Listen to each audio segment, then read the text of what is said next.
Hi everyone, this is Curious Nisha and welcome back to the channel. In the last video, we broke down how Shen Yu's care was also careless. How her well-intentioned joke publicly humiliated Dylan Wang. But we cannot analyze this heartbreak without looking at the other side. Today, I'm saying it, Dylan Wang was wrong too. While he was the victim of the joke, his response was a fatal misstep that publicly finalized a friendship that might have been saved. When Dylan Wang posted this statement on Weibo at an ungodly hour, he did not just express his feelings, he destroyed his history. This post is visceral pain. He feels mocked, excluded, and humiliated in his mentor role. He has every right to feel that, but by publicly stating, I want to say that I really did feel uncomfortable. Instead of picking up the phone, he crossed a different line. He did not just criticize the show, he criticized the people, his variety show colleagues, including Shen Yu, who were still asleep.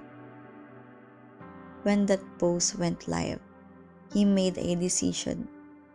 He decided his public validation was more important than the privacy of a friendship. The moment that post was live, he let the internet judge her, and he allowed her to learn of his pain through a media firestorm. He did not give her the dignity of a direct, private conversation. And that is why he lost her. For those of us who have followed them both, we know Shen Yu is a genuinely decent, supportive person. You see it in every interaction with non-celebrity friends and crew.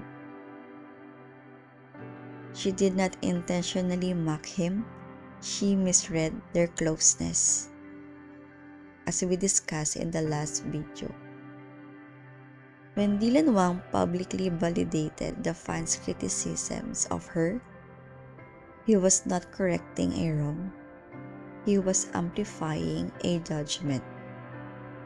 You cannot win back a genuine friend by publicly letting a mob attack her for a mistake. He might have been right about his feelings, but he was wrong about the arena. It is a tragedy. Two wrong actions, one private and misunderstood, one public and finalized, have created a rift that may never heal. This is the end of an era. Shen Yu will always be known as the one who publicly humiliated him, and Dylan Wang will be known as the one who publicly betrayed her. The loss of a friendship is always silent, and this one has been made loud by the two people who love it most. Thanks for watching, and tell me in the comments, which side's mistake do you find harder to forgive? So that's all. Have a good day everyone, and let's pray for the healing of our Dijon babies. Bye!